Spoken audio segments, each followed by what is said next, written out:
Now, today's session, it is very important because see, before GST, we had lot of laws, and those laws had lot of flaws. So, why there were a lot of flaws in the previous laws was because most of them were manual. That is, over a period of time, it became uh, technology driven. But then what happens is everything what you feed in uh, excise law or VAT laws or in service tax law, you file returns, and you file returns, you fill details manually. So there is no control or there is no check on what figures you have written, whether it is right or wrong. So always that iota of doubt will be there, what you have entered is right or wrong, and department will send notice, you have to give details.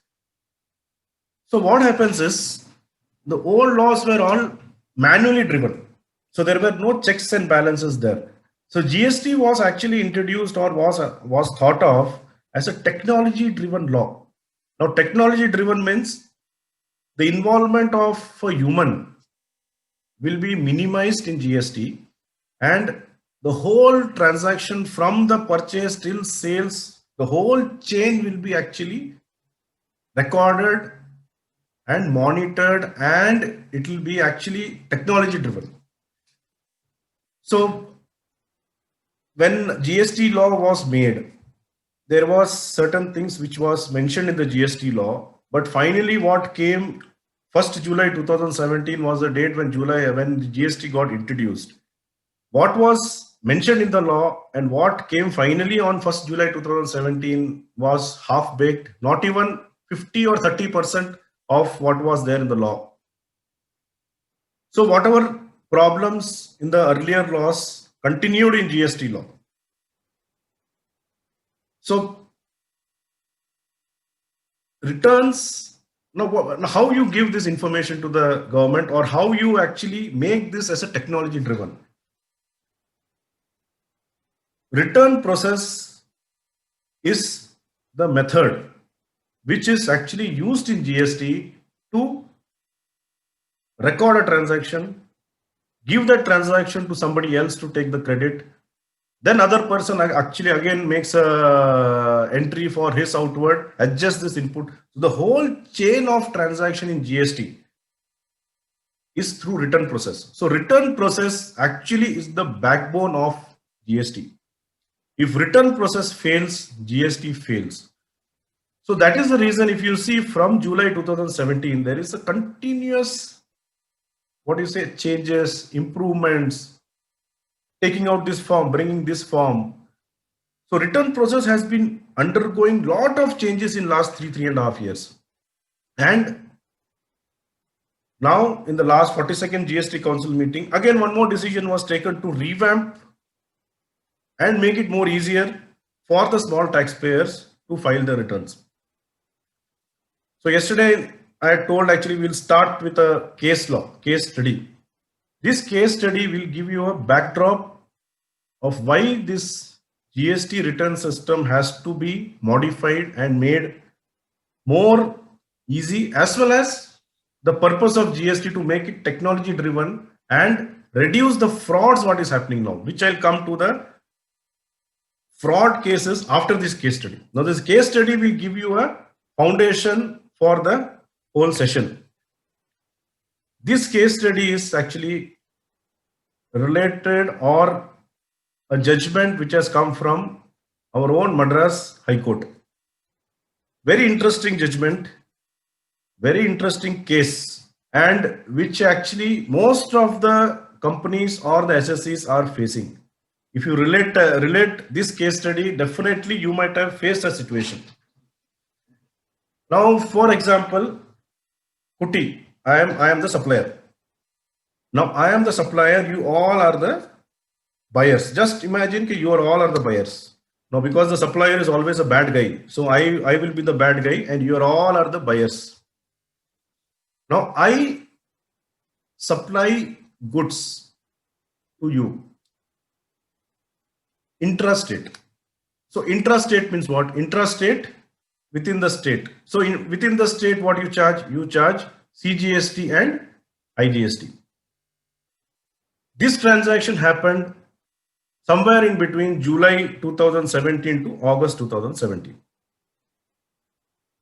Now I supplied CGST, SGST, gave you invoice and delivered the material to you.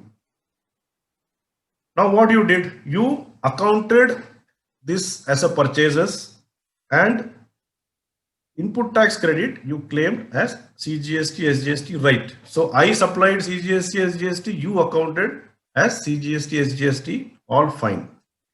Now as a supplier, I need to upload GSTR1.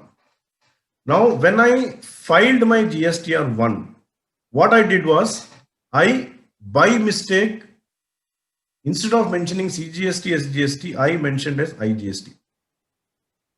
Now, as soon as I filed my GSTR1 in 2A, it should have definitely come as IGST. But what happened was, in July 2017, August 2017, there was no GSTR 2A. So I filed my GSTR1, which I never knew what you have filed. And I took it as CGST, SGST. Now happens the annual return for 17-18. During the annual return, this error was found out. Now 17-18, what was the last date to adjust? Now GSTR1 you filed in July or August 2017. What was the last date to rectify any mistake or error in GSTR1?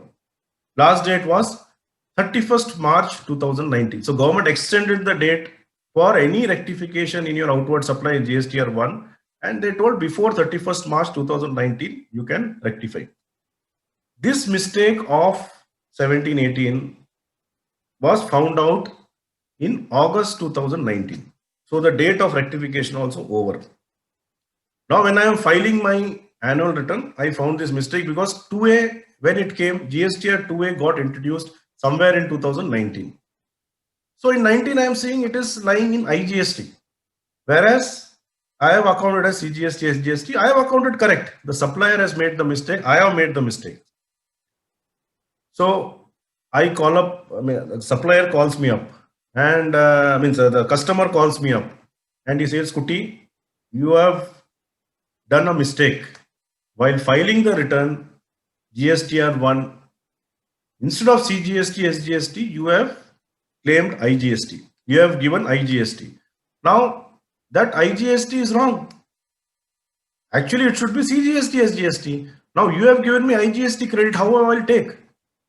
So, please rectify GSTR1 and give me the correct figure. This happened in August 2019. Now, as a supplier, what I will do? I don't have any option to rectify. And the customer further tells me, Kuti, if you don't rectify, I am not going to give this money to you.